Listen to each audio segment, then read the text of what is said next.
Have you ever noticed that in your friend circle, college or so, there's always one person whose name keeps coming up? They work the least, but people listen to them the most. They don't ask for anything but never get refused, and no one can say no to them, while on the other side there's you, helping everyone, always available for everyone. Yet when you need people, no one stands by your side and everyone leaves you. So what do you think? Is that person just lucky, or is there some kind of magic in them? The reality is they are observing people consciously or unconsciously and trying to steer them in their own direction, but you are just waiting for things to happen on their own. Remember, today I won't tell you any airy-fairy filmy talk or old-school tricks.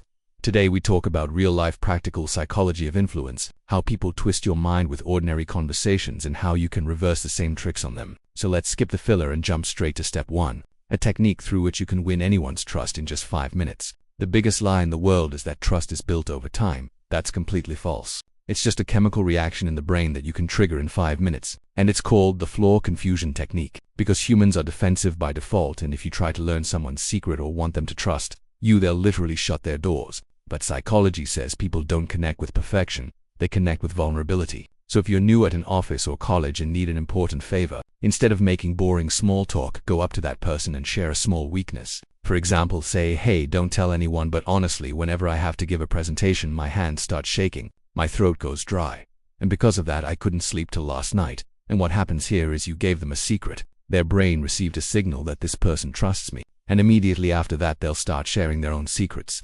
You revealed a small one and they'll tell you everything. Now the next dark secret that big manipulators use. Why do people lose everything in casinos? Because the rewards are unpredictable. Sometimes you win, sometimes you lose. And the brain gets addicted to that unpredictability. So if you're always available for someone, they'll value you less than garbage, because people never appreciate what comes easily. They value what they had to work hard for. So first, give someone your 100% attention. Talk all day. Listen to them. Make them feel like the most important person in the world. Their brain will release dopamine and they'll become addicted to your attention. And then suddenly stop replying to messages. Leave things on scene. Reply very late. Pretend to be busy. Don't fight.